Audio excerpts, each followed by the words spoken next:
Hola, buenas tardes a todos. Estamos aquí en un nuevo diálogo online, que ya sabéis que son esas charlas que mantenemos desde hace mucho tiempo ya, aquí en la ACEC, la Asociación Colegial de Escritores de Cataluña, la Asociación Colegial de Escritores de Cataluña, que ya sabéis que es una entidad que protege los derechos morales y patrimoniales de los escritores afincados o residentes en Cataluña. En estos diálogos tenemos charlas vinculadas normalmente a autores, digamos, de la asociación, y es el caso que nos afecta hoy, porque hemos invitado a charlar con nosotros a José de Montfort. José, Pepe, ¿cómo ¿Qué tal? estamos? ¿Cómo estamos? ¿Qué tal, Muy Álvaro? bien. Él acaba de publicar este libro, Zetangana del rap crudo a la alfombra roja, en Libros del Cultrum.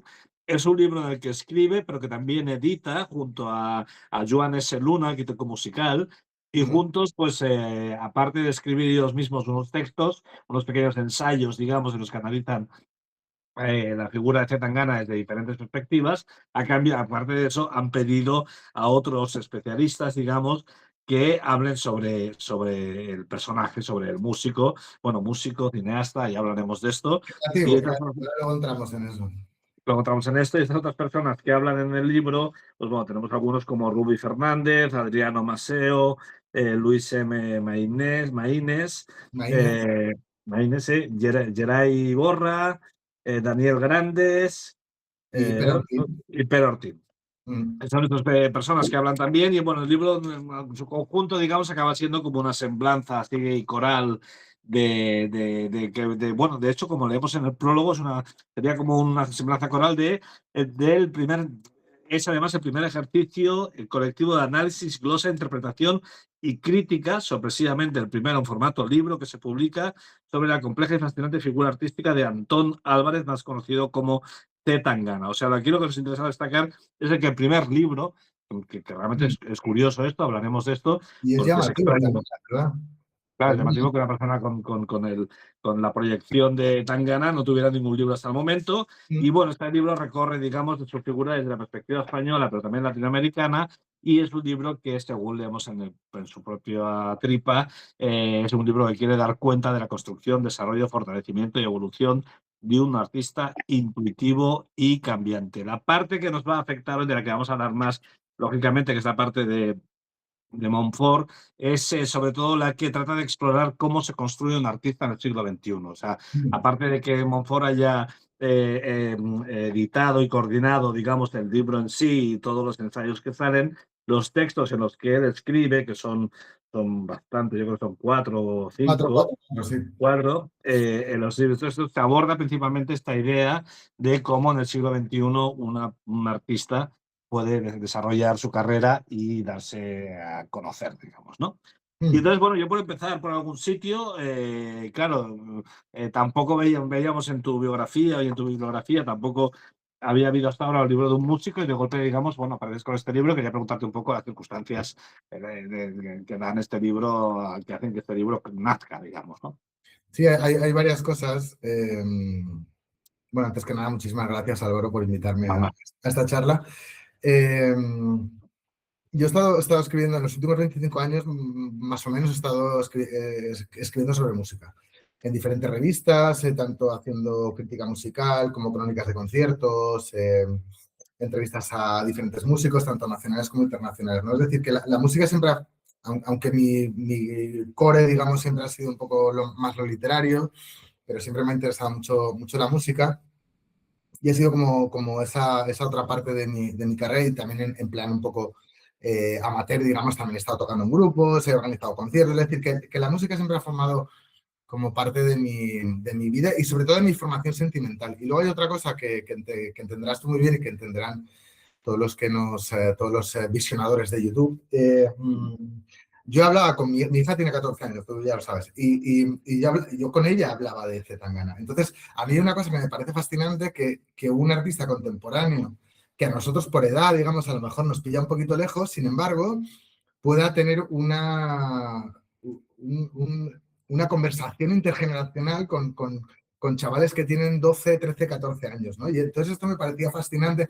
Es verdad que obviamente la carrera de Zetangana tiene muchos puntos, y ahora iremos entrando, ¿no? Hay muchas aristas, y tiene diferentes tipos de música que él va haciendo y tal y cual. pero siempre hay como un punto en el cual diferentes generaciones se pueden encontrar. Y eso no suele pasar con tantos artistas, sobre todo de su edad, pero piensa que él tiene 35 años ahora mismo, y de su generación, y sobre todo el tipo de música que hace, que siempre, esto además Uriol Rosell lo dice, ¿no? Que es que cuando te haces un poco mayor ya como que la música de la juventud como que ya que te pilla lejos porque ya no entiendes nada y te parece todo una mierda y tal, no sé qué. Y sin embargo, en el caso de Zetangana, sigue como conectando con nosotros. Y entonces es como de, la pregunta era como de, ¿qué hay aquí? O sea, ¿qué tiene este tío que le puede hablar a un chaval de 15 años, le puede hablar a alguien de 30 y a alguien de 50? Aquí hay algo. O sea, aquí hay algo que no suelen tener el resto de cantantes. El resto de cantantes siempre suelen tener no sé, bueno, alguien que hace un mega concierto tal, y ves el público y es un público veinteañero o cincuentañero, ¿no? Siempre suelen como dirigirse a... Y es muy complejo que exista en el sistema musical español un artista que no solo sea intergeneracional, sino que además haya tenido un éxito internacional y que además, que otra cosa importante, y por eso nosotros también quisimos hacer el libro, que es que en realidad la gente conoce a Zetangana desde el madrileño, que es un álbum de 2021, pero el tío llevaba ya 20 años de carrera. O sea, quiero decir, el tío ya con 15 años estaba haciendo maquetas, estaba grabando, estaba en los parques haciendo barras, no sé qué tal y cual. Y luego, una pregunta importante. ¿Por qué nadie había hecho un libro sobre Zetangana? Claro. La verdad que no lo sé.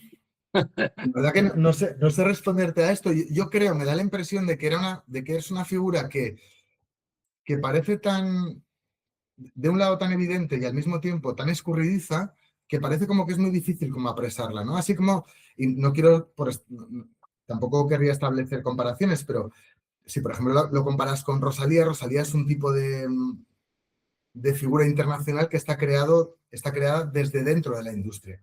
¿Vale? Es decir, ella tiene muy claro el tipo de estrella pop internacional que quiere ser, mira desde Miami al mundo y todo está como muy telegrafiado, digamos, de alguna forma, ¿no? En el caso de Zetangana, no. En el caso de Zetangana es alguien que primero mira desde España, desde Madrid, o bueno, en general desde España, que ahora entraremos también porque Barcelona tiene mucha importancia también en la carrera de Zetangana. Y es alguien que está mirando desde aquí, que en lugar de dejarse llevar un poco por lo que son los designios de la industria, lo que hace es utilizar la industria a su favor.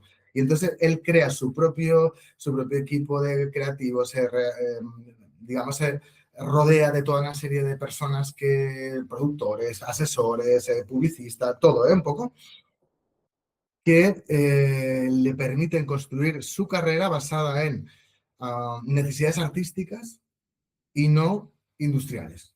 Y esta es la gran diferencia, es decir, utiliza la industria para los fines artísticos. Y yo creo que me da la impresión de que esto se veía como un poco complejo como de explicar, y Joan S. Luna, que es el jefe de redacción de Mundos Sonoros de hace 20 años, y yo, pues la verdad es que esto lo llevamos hablando hace tiempo ya, porque esto yo creo que la primera vez que empezamos a hablarlo fue a partir del 2021, justo cuando había salido el madrileño y tal y cual, y es como de, joder, a los dos nos gusta Zetangana, y nos preguntamos, hay toda una serie de cosas que no acabamos de entender de cómo se ha construido esta figura, este ídolo, y nos gustaría como indagar en todo esto. Y entonces dándole vueltas, y luego también tú sabes muy bien cómo funcionan estas cosas de las interioridades, digamos, de la industria editorial, que al final pasan mil cosas, los proyectos se demoran, se quedan en stand-by y finalmente pues se dio la carambola perfecta y luego el estado de ánimo perfecto y el hecho de que Zetangana de alguna forma había cerrado un círculo y era como de, hay que hacerlo ahora. Y entonces además con Libros del Cultum era como de, es el lugar ideal como para que se entienda este tipo de proyecto, que además tiene que ser un proyecto, como tú muy bien decías al principio, es verdad que Joan S. Luna y yo escribimos cuatro artículos, ensayos cada uno de nosotros, pero además nos hemos ocupado, digamos, de coordinar todo lo otro, y lo que hemos hecho ha sido buscar a las personas adecuadas para cada una de las cosas. Por ejemplo, Luis M. Maínez, claro, Joan y yo estamos en Barcelona, entonces necesitamos una mirada desde Madrid, ¿vale? ¿A quién buscamos? Pues a Luis M. Maínez. Necesitamos ver, por ejemplo, cuál es la mirada que hay desde Latinoamérica. Pues Adriano Macheo. Necesitamos ver un poco una cosa que tiene que ver más con la moda, con lo dandy, Rubí Fernández. Luego, por ejemplo, hay una cosa súper importante en toda la carrera y el constructo como artista o como creativo de C. Tangana, que es lo audiovisual. Necesitamos que alguien también dé cuenta de eso. Pues ¿quién? Pere Artín, que hace el periodismo de Dada desde hace un montón de años, ¿no? Y que crea esas cosas analógicas que tienen mucho que ver con lo visual. Entonces, lo que hicimos fue buscar, igual que C. Tangana hace con sus colaboradores, que no es él, sino es el equipo, porque no solo están los diferentes productores, sino que está también por la gente de Little Spain, que son un poco los que le hacen toda la parte, los visuales, nosotros hemos hecho un poquito lo mismo, es decir, coger toda una serie de gente que son los que mejor mirada podían tener sobre un determinado tema y que lo hagan ellos. Y en lo que nosotros hacíamos mejor, hacerlo nosotros. Por ejemplo, Joan S. Luna conoce mucho mejor que yo todo lo que es la primera etapa de Zetangana como crema y con el colectivo Agoracein. Y entonces él hace que esto no existía, porque en realidad, ¿sabes qué pasa? Que también muchas de las grabaciones ya no están disponibles. Por ejemplo, en Spotify no están. Algunas están en YouTube, porque algunas se quitaron, porque tienen unas bases que, bueno, la legalidad era un poco dudosa, que eran copiadas, ¿no? Un poco así. Y entonces había que hacer dar un poco de coherencia a toda esa primera parte que tiene que ver con toda la adolescencia de Antón Álvarez, su primera etapa como crema y la etapa con la Goracein, para que quedara eso como fijado, que eso no se había contado. Bueno, pues eso, Joan, que conoce el hip hop madrileño perfectamente, pues era la persona adecuada para hacerlo. La parte de después, yo que vengo más de una parte más de construcción de marketing, de branding, ¿no? Que conozco un poco cómo funcionan las estrategias de promoción, etcétera, etcétera, pues yo soy la persona ideal para explicarte cómo se construye un ídolo. Es decir, cuáles son las estrategias que utiliza, que a algunas le salen bien y otras le salen un poco regulinchi, pero cuáles son esas estrategias para construir un ídolo. Y luego todas las otras partes que tienen más que ver con cosas puntuales, que es un poco lo que comentábamos antes, pues cada una, buscamos a cada una de las personas que eran como la más adecuada para hacer ese tipo para tener esa visión, porque no es lo mismo, esto es lo que te decía antes, por ejemplo, de Luis M. Maynard mirando desde Madrid, que ha vivido en Madrid, conoce la ciudad de Madrid, se ha criado en Madrid y entiende qué es lo que significa ser madrileño. No es lo mismo esa visión que tiene él que si nosotros la hacemos desde fuera, ¿no? Entonces ahí sí que se ha buscado como crear igual que el personaje es un personaje poliédrico, camaleónico y cambiante, pues buscar esas diferentes miradas que pudieran completar. Y luego una cosa muy importante, y lo digo con toda la humildad del mundo, en la industria editorial española, en términos musicales, lo que solía existir hasta ahora eran o libros de ensayos más académicos o libros biográficos, que biográfico puede ser que participe o no participe el músico o la música, o Sí, que sí, sea, sí. o el grupo o lo que sea, algunos que pueden ser autobiografías, que pueden ser también escritas por la propia persona o alguien que le ayuda, pero no existía un tipo de libro que tuviera la voluntad de ser didáctico, de que te explicara la carrera de un artista más allá de los meros hechos biográficos, es decir, de ir de A hasta B y explicar, ha pasado todo esto, sino darte un contexto, darte unas razones, unas estrategias, y que además tuviera, digamos, esta mirada absolutamente poliédrica. Y entonces nosotros queríamos hacer algo así. Yo, con toda humildad, creo que nos ha quedado bastante bien. No, es verdad que Y lo el digo libro con toda humildad porque me da la sensación de que, porque lo que tampoco queríamos hacer es hacer un libro para fans. Eso ya. no queremos hacerlo. O sea, queremos hacer que tanto si te interesa hacer Tangana como si no te interesa hacer Tangana, que el libro te pueda dar suficiente material como que que tú sientas que la lectura te ha servido para algo. Entonces, si no conoces tanto, si eres, por ejemplo, fan de Zetangana y hay toda una serie de cosas que no conoces, te va a gustar, pero si tampoco eres demasiado fan y conoces algunas canciones, te va a interesar la forma en la que él ha construido una carrera. Y no sé, eso nos parecía como... Ese era un poco el objetivo, digamos, del libro. Es cierto que aún no sabiendo mucho del tema, yo como ciudadano del siglo XXI, pues claro que he escuchado las canciones de Tangana, pero bueno, las he escuchado, digamos, ni siquiera me he parado a escucharlas con calma, simplemente han estado en el ambiente. Y es verdad que del hip hop y del rap y todo esto y tal, bueno, pues sabía lo que puede saber cualquier persona que está un poco Claro, en la vida. Pero, y es verdad que el libro te va explicando, digamos, muchos formas de entender estos movimientos y muchas formas de entender al personaje en cuestión, de lo que tú dices, de un modo muy didáctico, ¿no? De alguna forma, entiéndase la comparación, es como un poco eso de Joseph Campbell del Camino del Héroe, digamos, ¿no? Al menos la parte tuya, porque nos Mm, explica, digamos, cómo se construye un artista o cómo se construye un ídolo, ¿no? Lo que tú decías hace un momento. sí, Y yo quería preguntarte en ese sentido eso, o sea, cómo, pues eso simplemente es una pregunta muy amplia, te has escrito todo un libro para explicarlo, pero bueno, ¿cómo se construye un ídolo en el siglo XXI, ¿no? ¿Qué diferencias hay entre los músicos? Ahora que la música y el cine ya no, es lo que, ya no son lo que era, digamos, ¿cómo, cómo los artistas de la música que pueden aprender de este ídolo, digamos, ¿no? Clara, fíjate que también una de las cosas que yo pensaba luego cuando, en realidad no fue tanto cuando lo empezamos a escribir, sino luego después, ya cuando lo acabamos y la gente empezó a leerlo y tal, me di cuenta de que podía ser de alguna forma una especie como de estímulo para los chavales más jóvenes, en el sentido de cómo tienes tú un sueño, digamos, y te lanzas a por él. Lo cual tampoco nos llevemos a engaño, no significa que porque tú desees algo vaya a pasar, esto no va a Sí, ser sí, así. claro, Pero claro, sí que claro. pero sí que es verdad que hay una cosa, para mí, una de las cosas más interesantes de la figura de Zetangana es la fe.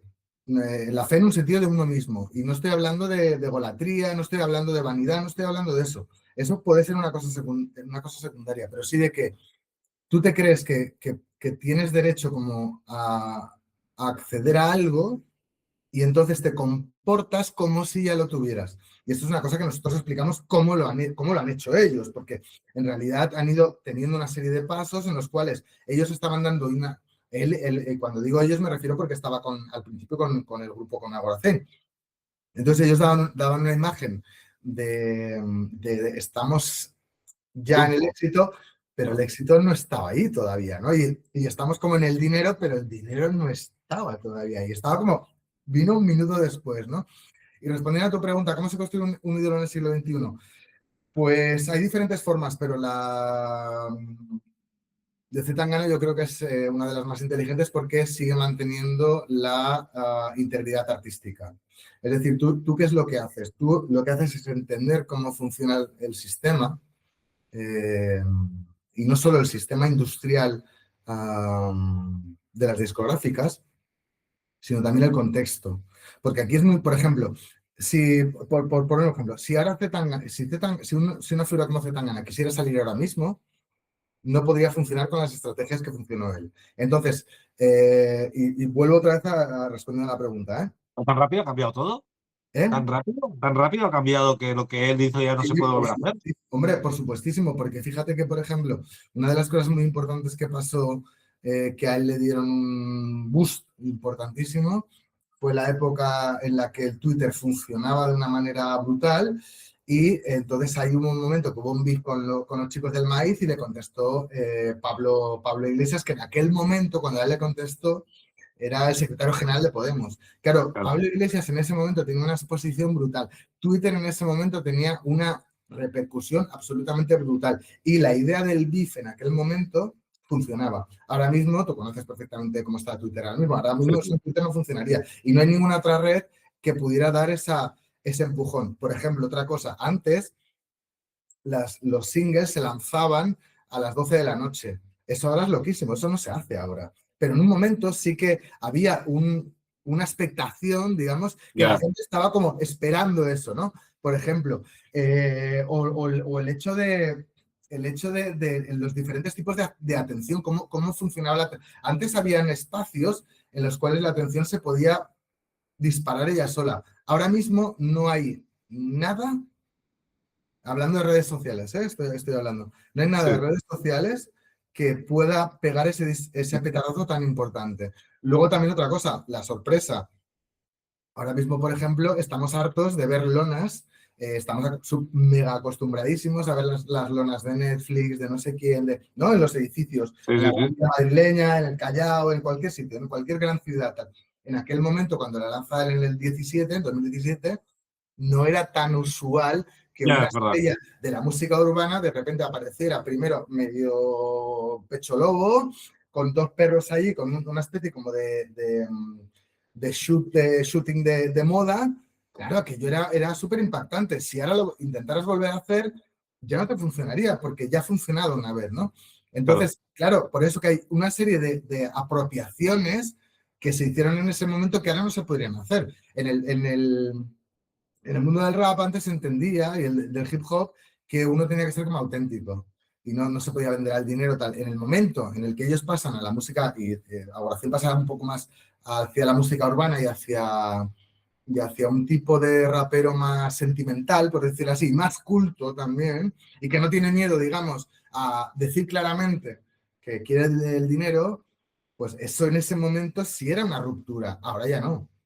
Yeah. Y en ese momento utilizar las estrategias del arte contemporáneo, de la moda y de la publicidad eran súper mega rompedoras.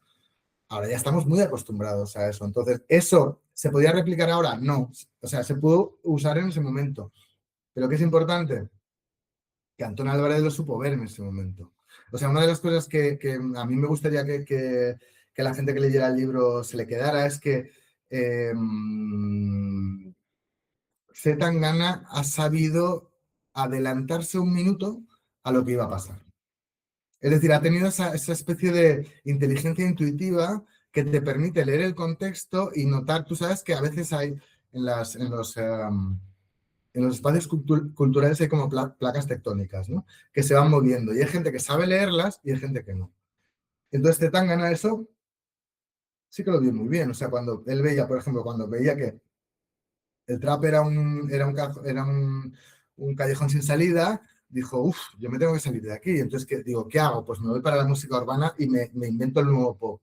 Cuando el nuevo pop veo que todo el mundo está haciendo música urbana, me voy un poco hacia los latin, ¿no? Entonces siempre está como saltando un pasito adelante de todos los demás.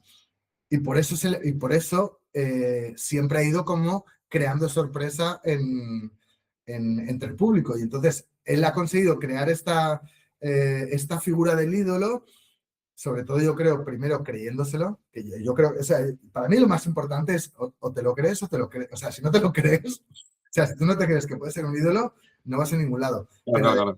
utilizando todo lo que tienes, o sea, todo lo que está a tu abasto, utilizarlo. Y sobre todo, ser mucho más, o sea, pensar que es más importante lo que se crea entre todos, aunque tú seas la figura, digamos, que es quien, digamos, cuenta en este caso la música, ¿no? Es como de quien canta, quien se presenta en las fotos, quien da los conciertos y tal. Pero tú formas parte de un colectivo, de toda una serie de gente que te está apoyando y empujando para que eso...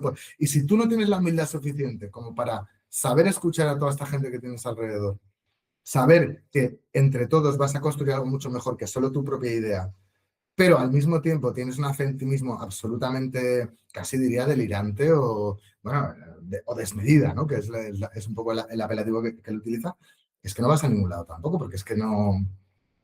Pero porque, y otra cosa, él también tuvo muy claro la economía de la atención. Él supo muy claramente que en un momento determinado lo que estaba funcionando, sobre todo en redes sociales, es lo que llamaba la atención. Entonces, si yo quiero poder vivir de mi música y quiero que la gente pues me compre entrada, me compre el disco, no sé qué, tengo que llamar la atención. ¿Cómo la llamo? Pues siendo más chulo, intentando ser, ¿no?, un poco más provocativo, haciendo unos vídeos un poco más llamativos, haciendo unas letras un poco, saliendo un poco del cauce. Y luego otra cosa muy importante, entender que tiene que haber se tiene que hibridar de manera muy, muy armónica lo que es el underground con el mainstream. Esto Zetangana siempre lo ha mantenido y nosotros ahí lo explicamos, las diferentes estrategias que él ha tenido, porque él en su carrera es muy importante lo que se llama el planning, es decir, el cómo soy capaz de plantear un discurso y ser capaz de llevarlo al público objetivo que tiene que ir. Y me explico lo que quiero decir. Hay una parte más latin o más mainstream o más híbrida, digamos, de la carrera de Zetangana que va dirigida hacia un público más amplio, que tiene que ver con una estrategia de vídeos singles, con vídeos pues mucho más ¿no?, rumberos, llamativos, ¿no?, con mucha espectacularidad, digamos. Y otra parte un poquito más que sostiene lo que era el rap de sus inicios, que sigue interpelando a el primer núcleo duro que tenía él, desde el principio como Crema y eso ha sabido manejarlo muy bien. Y entonces unas cosas las ha sacado, pues, o bien con vídeos en YouTube, otras los ha tirado más hacia revistas especializadas, otro lo ha tirado más hacia determinadas revistas un poquito más pop, ¿no? Y eso lo ha tenido él súper claro, que tenía que mantener estas dos vertientes, ¿no? Y por eso es tan interesante este Tangana, porque no es alguien que solo haga mainstream, porque en realidad en todas sus producciones siempre hay canciones súper raperas, pero súper duras, súper duras. Lo que pasa que claro, la gente en el mainstream le llega como lo más popular, lo más latino, lo más que tiene más que ver con por ejemplo, con el flamenco, con la música más folclórica española y latinoamericana, pero todo lo otro sigue estando ahí. O sea, y eso sí que es una cosa que yo creo que no ha hecho ningún otro artista a su nivel. Estamos hablando de un nivel internacional de girarse y con Grammys, coño, o sea, joder, que tiene Grammy, tío, o sea, lo estamos hablando de, ¿sabes? Yo creo que no ha habido nadie que ha sabido hacer eso. Entonces, que es súper interesante, o sea, cómo ha conseguido no solo hacer eso, sino además mantenerse, porque tú le has echado un vistazo al libro, habéis visto que también ha habido, o sea, se le puede como, en algún momento se le ha intentado tildar también, que si de machista, que si no sé qué, tal cual, pero sin embargo, siempre se ha mantenido ahí. Claro, es que esto, la verdad es que desde otras vertientes artísticas o quizás desde una mentalidad más antigua, no lo sé, esta cosa de este canto al dinero y a las mujeres, claro, o sea, a ver, cuidado, o sea, quizás el siglo XXI sea así, pero hay como, todavía hay mucha gente del siglo XXI que considera que estar como demasiado obsesionado por el dinero y lo de las mujeres, ya ni te cuento, vamos,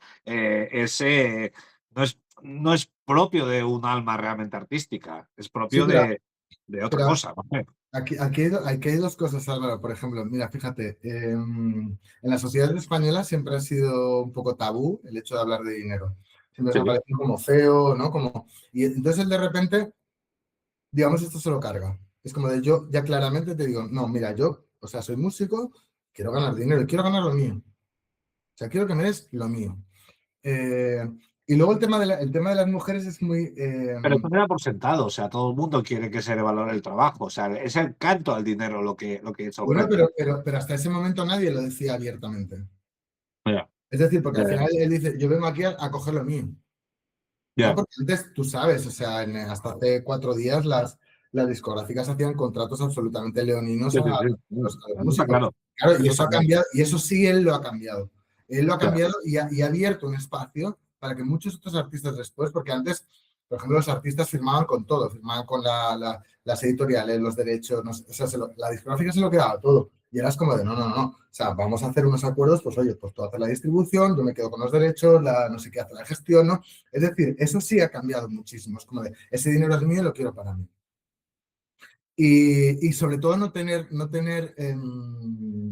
como vergüenza, digamos, ¿no? A hablarlo abiertamente. Es como de, no pasa nada, o sea, esto es así. Es como de, además, el hablar de marcas, por ejemplo, claramente el hablar de marcas. Todos sabíamos que en los 80 y en los 90 se hacían una serie de canciones en la música pop española que estaban pagadas por diferentes personas sí, sí, sí. o Sí, sí. municipios o lo que fuera, pero no se decía, ¿no? Claro, claro, claro. Sí, sí, sí, Eso sí, no sí, sí, sabía que sí. estaba ahí. Pues no, ahora es como de, vale, pues no, yo te digo, Loewe, el no sé qué, el Carmen Sauvignon, el no sé qué, pero toda esta gente me está pagando, el Ron Habana, toda esta gente me está pagando. ¿Pero por qué? Pues una cuestión muy sencilla, porque si yo quiero hacer un vídeo bonito, me quiero ir a La Habana a hacerlo, y quiero tener una producción maravillosa y quiero que se vea aquello bien bonito, pues necesito que alguien me ponga dinero aquí. Es que yo solo Sí, no lo voy pero a es esta poder. imagen, es esta Luego, imagen. déjame una cosa, Ah, Álvaro, sobre el tema de lo de las mujeres. Sí y no, porque en realidad si tú escuchas las canciones, eh, no- o sea, demasiadas mujeres, por ejemplo, parece como que sea un tío que no para ¿no? de tener, sí, digamos, sí. Claro, eh, claro. tiempo sexo afectivo en la cama y tal, Sí, tiempo, pero, pero, tiempo sexoafectivo me ha gustado mucho. pero en el fondo, Sí.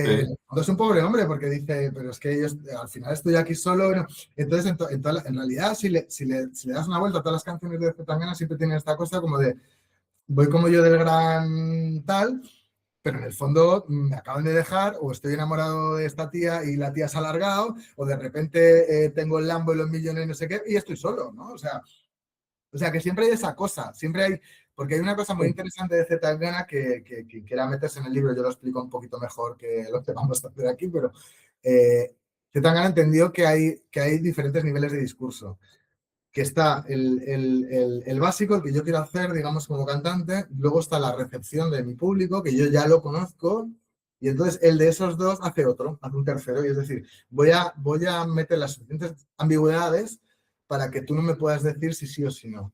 Porque, y pongo un ejemplo, no sé si recuerdas la canción de Llorando en la Limo, que es una limusina que es absurdo porque está yendo por una pista de despegue de un aeropuerto, pero va arriba abajo. O sea, que es como de ¿qué haces ahí en el? O sea, esto no tiene ningún sentido, ¿no? Y entonces la cosa es como de estoy aquí, ¿no? Soy millonario, pero estoy llorando aquí porque, jo, el éxito, ¿no? Me está dando como mucho sufrimiento, ¿no?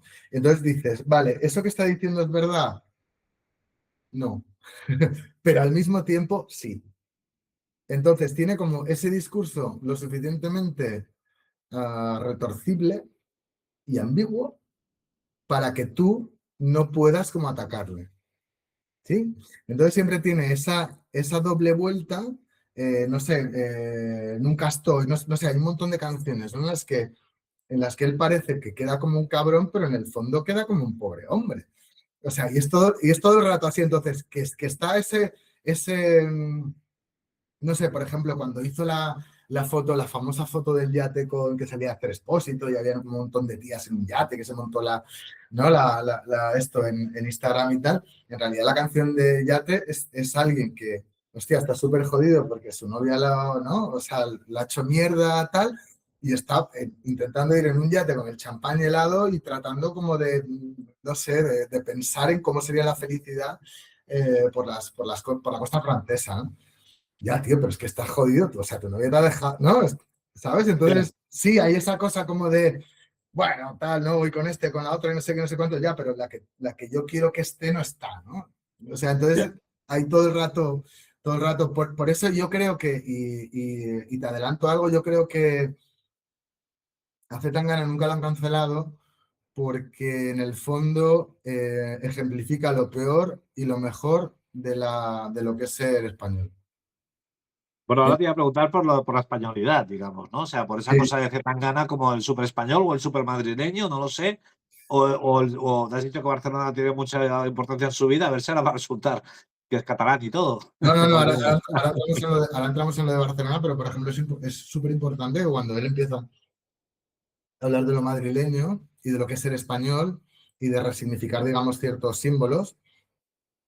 Todavía eso no está en el debate público, eso vino después. O sea, tú acuérdate ahora porque ha bajado un poquito, pero durante muchos años, o en los últimos años, digamos, en el debate público ha estado toda esta cosa de qué es ser español, quién es más español, quién no sé qué, ¿no? Y entonces, un ejemplo que nos está escuchando lo verá enseguida de una manera muy visual. En la última gira, en la gira latinoamericana de Sin Cantar ni Final, que el escenario súper teatral, lo que hay son mesas camillas.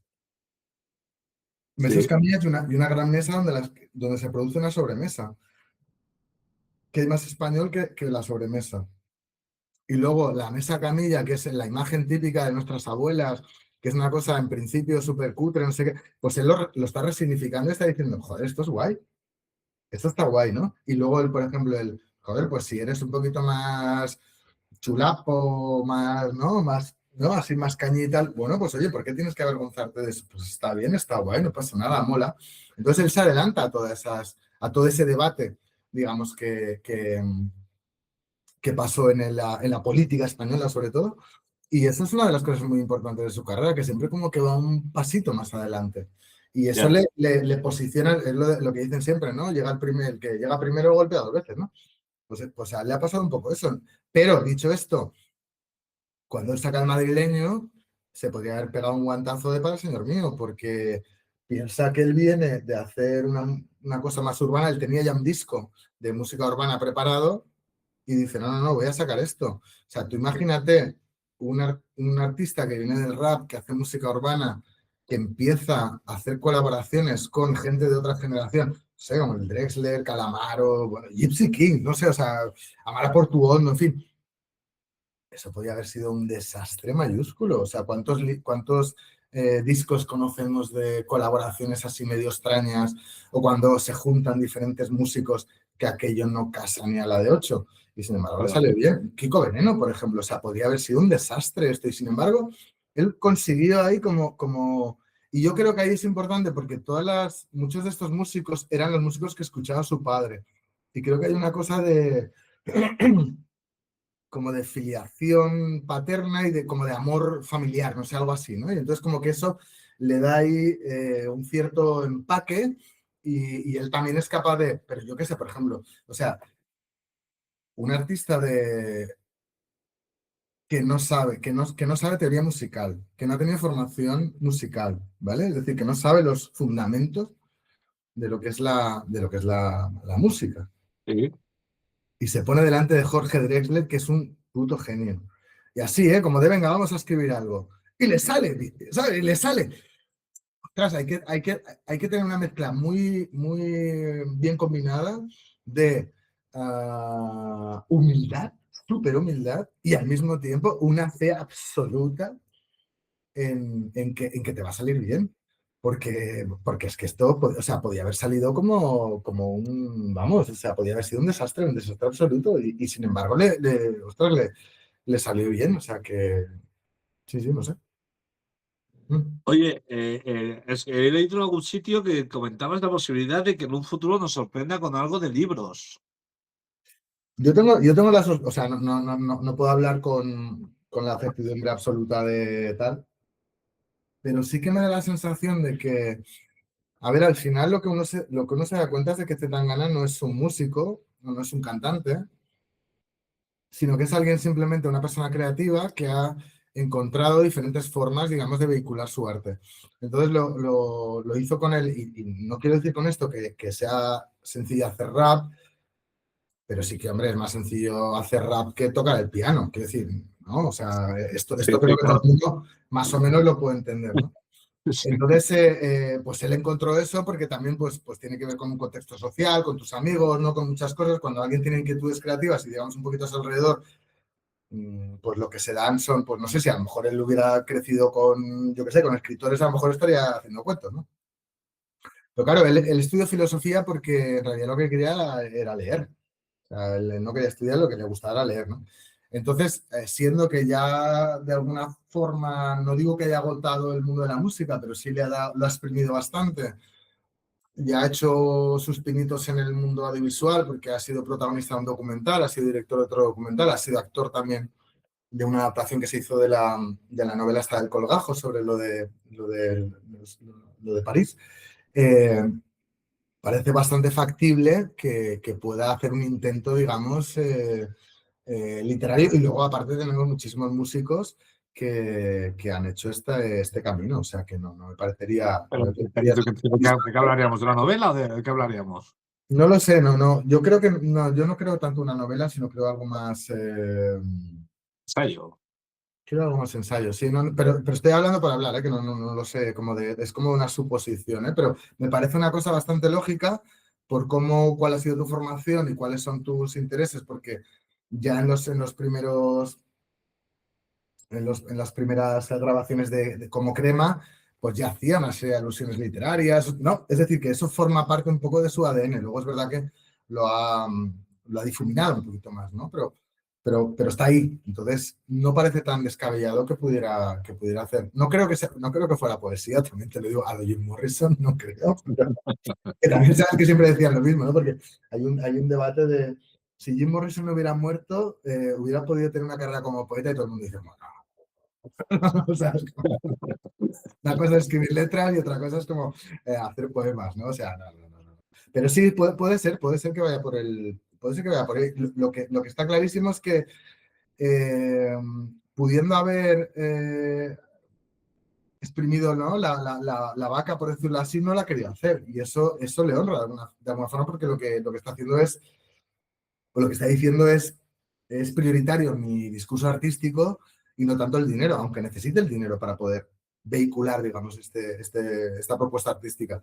Pero lo importante es la propuesta artística y cuando ya no tengo nada más que decir, pues bueno, pues no digo nada. De hecho, ahora mismo lleva ya, o sea, sacó la última canción que hizo que era una colaboración, esta de Droga y tal, pero lleva un tiempo que no. Es verdad que el año que viene harán los conciertos con Agoracén, que vuelven en noviembre del año que viene, pero de momento o sea, no ha sacado un disco, no ha explotado él, ¿no? Está como, bueno, está ahí como que ya está, es como de, oye, pues yo creo que ya llegué aquí y a lo mejor pues tampoco tengo mucho más que decir. Y eso lo de honra porque, joder, muchísimos artistas, sobre todo los que vienen desde la industria, lo que están haciendo es ¿no? Replicar todo el rato la misma fórmula.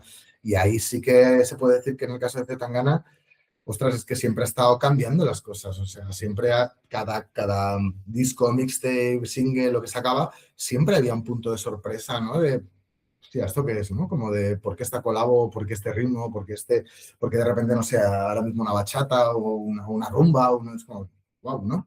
Entonces, pues, eso sí que no sé, le honra y por eso era tan interesante y por eso se le tenía que dedicar. Oye, leo una cita tuya ya para acabar, porque se nos ha ido el tiempo. Eh, Los ídolos son siempre reflejo de una sociedad que los idolatra. Este claro, libro habla de Puchito, pero también de nosotros. ¿Qué claro. nos dice de nosotros mismos una figura como la de Puchito? Pues eso te pregunto a ti. ¿Qué le dice de nosotros? ¿Qué nos dice a nosotros? Un poco lo que De nosotros. de nosotros. Pues que lo que te apuntaba antes, que evidencia un poco lo mejor y lo peor de lo que es de la sociedad española. O sea, desde la humildad y el trabajo, la disciplina, la fe, etcétera, los sueños, la esperanza, hasta la chulería, el machismo. ¿No?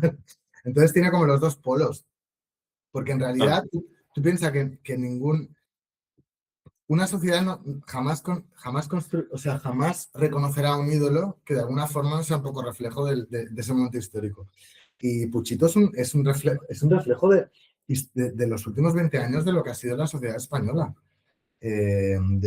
Tanto de lo bueno, esto, ¿no? Tanto de lo bueno de lo malo, tanto de las ambiciones como de las debilidades, tanto como de la disciplina del trabajo, como en fin, como ser un bocachanclas, ¿no? Porque de repente en fin, cuando los chicos del maíz se meten con él, el tío va y le pega una hostia ¿no? al Nega.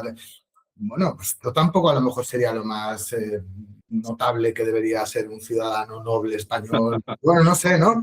Pero está bueno, pero claro. al final también todos un poco somos así. Podemos entender que también, si de repente tú tienes un sueño y estás luchando por él con todas tus fuerzas y de repente viene un notas y se mete contigo, pues yo entiendo que te puedas cabrear, ¿no? Y eso lo podemos entender todos y podemos conectar con eso, ¿no? O sea, no es como que no estamos diciendo que esté bien, pero todos podemos conectar un poquito con eso. De la misma forma que también todos queremos pues ir a París a que nos lleven ¿no? al Ritz que es maravilloso, ¿no? Un poquito. Claro, claro, Bueno, claro, pues todos esos sueños, esas ambiciones, pues las tenemos un poco todos y al final el ídolo que de verdad se construye como algo, pero es como Rosalía, por ejemplo, o sea, ¿por qué? ¿Por qué? Porque sigue manteniendo un contacto, digamos, con las raíces españolas, el flamenco, no sé qué. Si no, sería alguien como que absolutamente estaría desconectado, digamos, de la sociedad española, pero sigue teniendo ese vínculo, ¿no? Y entonces, pues todos nos podemos, bueno, encontrar algo. O sea, todos podemos ser. Lo bueno de Puchito es que ha sido lo suficientemente camaleónico para que en cualquier momento de su. Y esto tenía que ver con lo que. Y vuelvo un poquito al principio y así cerramos, que tiene que ver con las diferentes generaciones y por eso es un artista tan importante. Y también con las diferentes sensibilidades. O sea, siempre va a haber en la carrera de Puchito algo a lo cual tú te puedes conectar, bien sea el rap, el hip hop, la música urbana, el rock, el folclore, la rumba, la identidad española, el contacto con Latinoamérica. O sea, hay algo, durante toda la carrera hay algo que siempre tú vas a poder como enlazarte ahí, ¿no? Y eso no hay otro artista que haya conseguido eso y a ese nivel de éxito. No hay ninguno. O sea, por eso es tan interesante. Y sobre todo a mí de verdad lo que me gustaría que quedara y que todo el mundo tío, que hay que tener fe en las cosas, tío. O sea, a mí esto me parece, ¿sabes? O sea, tienes que, y esto es como la gran lección de Zetangana, tienes que tener fe, tío, en lo que estás haciendo. ¿Sabes? Luego a lo mejor no te sale o se va a la mierda, pero tienes que tener fe porque si no la tienes tú, y luego aprovechate de las oportunidades y sobre todo lo que parecen errores, no creas que son errores, sino tómalos a tu favor. Porque solo una de las cosas que, y ya acabamos, ¿no? Bueno, esto ya acaba. Una cosa muy importante o sea, nosotros explicamos un montón de prácticas y técnicas y estrategias que ha utilizado Zetangana a lo largo de su carrera. Pero una de las cosas muy importantes es la serendipia, es decir, aprovecharte del error. Cuando pase algo que no es lo que tú esperabas, aprovéchalo. No te pongas a llorar y piensas, hoy podría haber sido. No, aprovéchalo. Porque si ha sido así, es porque tenía que ser así. Y invito a la audiencia que nos esté viendo, porque yo además he hecho el ejercicio estos días. Si miráis, antes de morirme, el vídeo que hizo ya con Rosalía, que fue como el primer vídeo, que bueno, que gracias a ese vídeo consiguió el contrato con Sony. Bueno, todo esto lo explicamos en el libro, explicamos un montón de cosas. Mirad ese vídeo. Ese vídeo no es el vídeo mejor realizado, no está secuenciado bien la imagen con la música. Bueno, hay un montón de errores ahí, pero lo hicieron y gracias a eso, que ya está hecho, consiguieron un contrato con Sony. Si no lo hubieran hecho, no hubiera pasado nada. Con lo cual, leitmotiv de toda esta charla, Álvaro Colomer, hacer las cosas. Hacer las cosas.